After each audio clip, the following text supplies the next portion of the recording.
The Oakland Raiders take their 2-1 record to Chicago to take on the Bears at Soldier Field on Sunday. In last week's victory against Cleveland, Oakland posted a season-high 469 yards of total offense as part of a well-balanced attack. Latavius Murray posted his first 100-yard effort of the season, recording a career-high 139 yards on 26 carries and a score. Derek Carr had a QBR of 70 and found wide receiver Amari Cooper, the rookie, 8 times for 134 yards on the afternoon. Cooper's second 100 game receiving yards game, there. Oakland favored by 3, and guys, they're breaking a 27-game stretch where they were underdogs. Second time they are road favorites since the 2005 season. Wow. Skip, can this team make it to the playoffs this season? Stephen A. Smith, I must tell you, I'm going to disqualify myself here. So take all this with many grains of salt. I've always had a soft spot for the Raiders. I've always rooted for the Raiders. I knew Al Davis well. That's headline news in and of itself. Skip Bayless in a soft spot. Well, I got a soft spot for this team. And it's different than my soft spot for Dallas. That was like inbred, you know, like I grew up with it. I couldn't help it. Got it. But this one I developed because I got to know Al Davis. I know he had his faults. I know he fought this league, but he had greatness about him.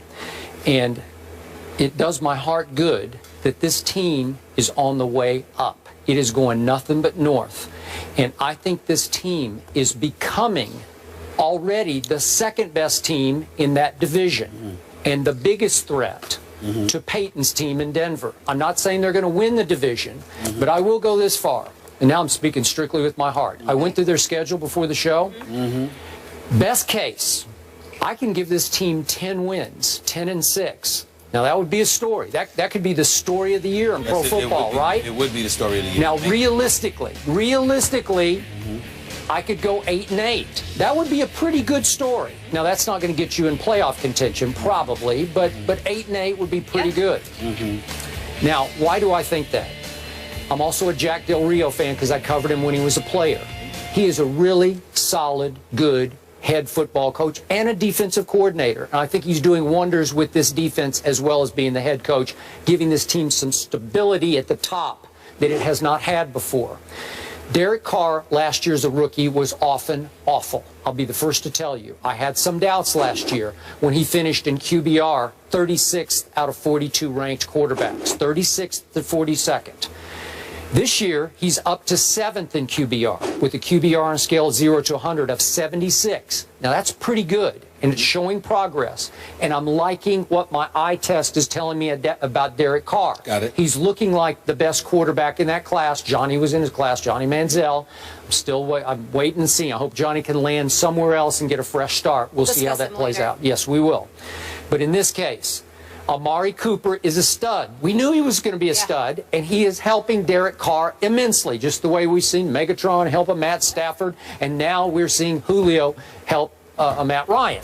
But in this case, listen, that Latavius Murray's pretty good. Like, he's a legit NFL running back. So the combination of those two studs, a wideout and a running back, with a Michael Crabtree, I'm not the biggest fan, but he's a nice complementary receiver to Amari. And then that Seth Roberts kid, he keeps making big catches for them. And by the way, he was a teammate of Malcolm Butler's and was also undrafted out of West Alabama. So there's another crazy story. That defense, as you know, features Khalil Mack, who causes nothing but problems for offensive lines because they basically, you need 2 people to block him on every play. You know Justin Tuck. He's still got a lot of game left. Yeah, I got a lot of respect. Yeah, I do too. You know, and as a leader of this team, he's become their Terrell Suggs. And that Malcolm Smith, 2 years ago, the MVP of the Super Bowl, he leads his team in tackles. People forget he's even there, but he is there. Right. And they added Aldon Smith, who I'm not a big fan of his, but I'm sure he's going to give him a little pop. He can play. Nobody disagrees with that. So all of a sudden, with Curtis Lofton on that defense, you know, it's starting to look like a legit NFL defense. Is it a playoff defense? I'm not going to go quite that far, but if everything breaks right, I think Derek Carr has the quote-unquote arm talent with Amari to get this team to, best case, 10 wins. Your thoughts? My thoughts are this. There's no way in hell that the Oakland Raiders are making the playoffs. Let's pump the brakes on that right now. This organization, I'm looking right into the camera as I'm talking to the city of Oakland, all the Raider fans, Raider Nation across this nation. You might be lucky we're not there right now, right? Oh, seriously. It's okay. It's okay.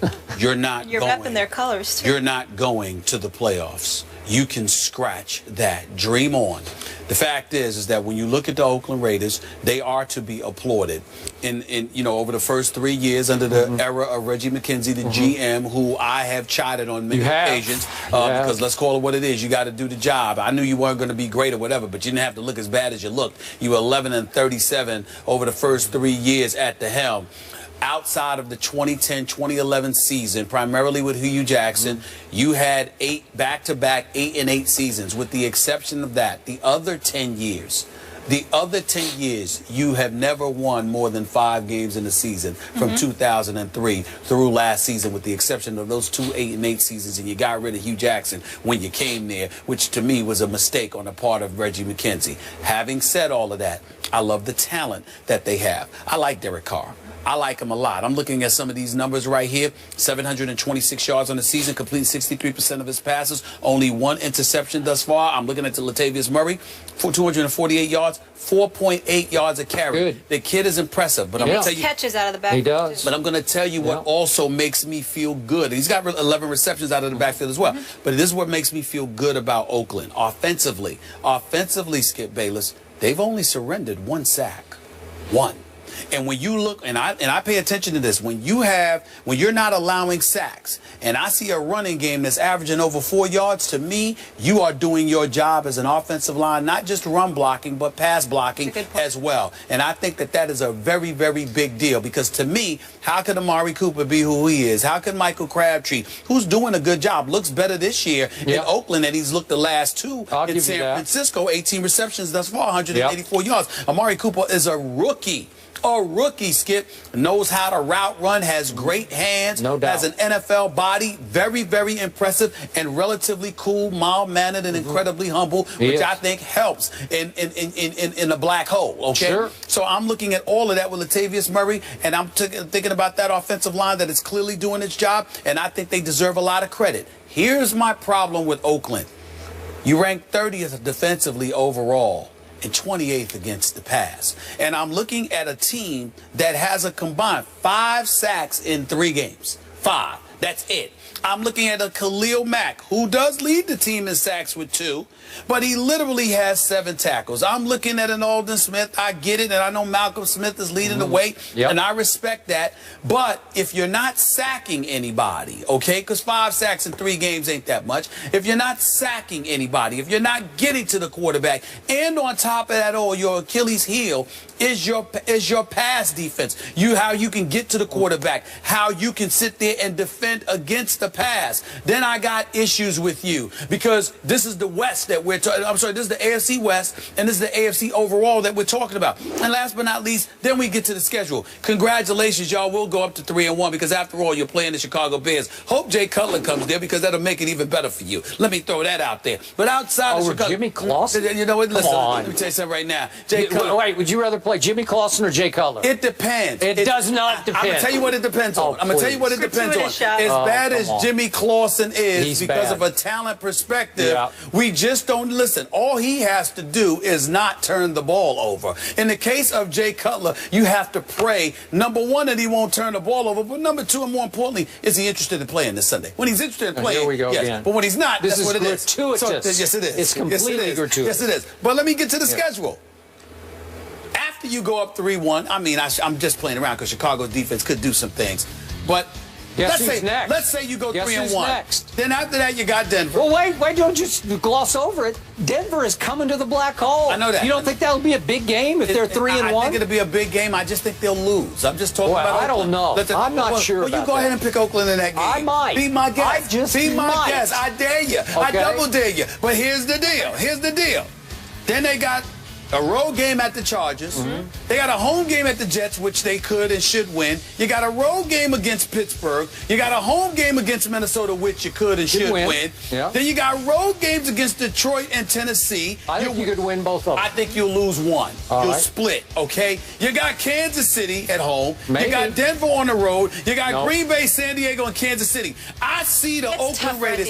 I see the Oakland Raiders losing 4 of their last 5 games. So I think that it's the potential there for an 8-8 or a 9-7 season. Okay, well that's. But I said 10. That ain't gonna be enough to make the playoffs. That ain't gonna be enough to make the playoffs. Okay, that's why I said right. you ain't making the playoffs. Hey. You'll have an improved season, but you ain't making the playoffs. But if the Oakland Raiders go 9-7, that would be tremendous. I really. I mean, hey, it's good. It's a beautiful thing, but they ain't going to the playoffs. You can cancel that dream. Okay, you know, playoffs. So your with issue black is hole. mostly defense in the organization. Well, not the organization anymore, because you see some of the pieces that they're putting together, and Reggie McKenzie deserves credit. Okay. I've insulted him enough. Let me give him compliments where compliments due. I'm a fair-minded person. Okay. The man has stepped up, and some of the talent he's added to this team. I mean, Derek Carr, Amari Cooper, Khalil Mack, those are, you got at least 2 box office dudes. So and Derek Carr is no scrub. No. So it's really about their defense against the pass. Okay. And that's my problem. So if they go 9-7 and we do wind up maybe back at Golden State for the NBA Finals, I think you would have to apologize to those folks. No. Yes, you would. After all the ridicule you've heaped on this team. I specifically said, first of all, let me tell you something right now. One of my dreams is to watch a game in the black hole with the folks in the black hole. I love that stuff. I think I'm just saying, I got other priorities in this day and age of my life. I have several dreams. I'm a dreamer. But the point is that I look at the Oakland Raiders. I love their fan base. I love the fan base in that city. I admire them. I think they've been shortchanged by their football team.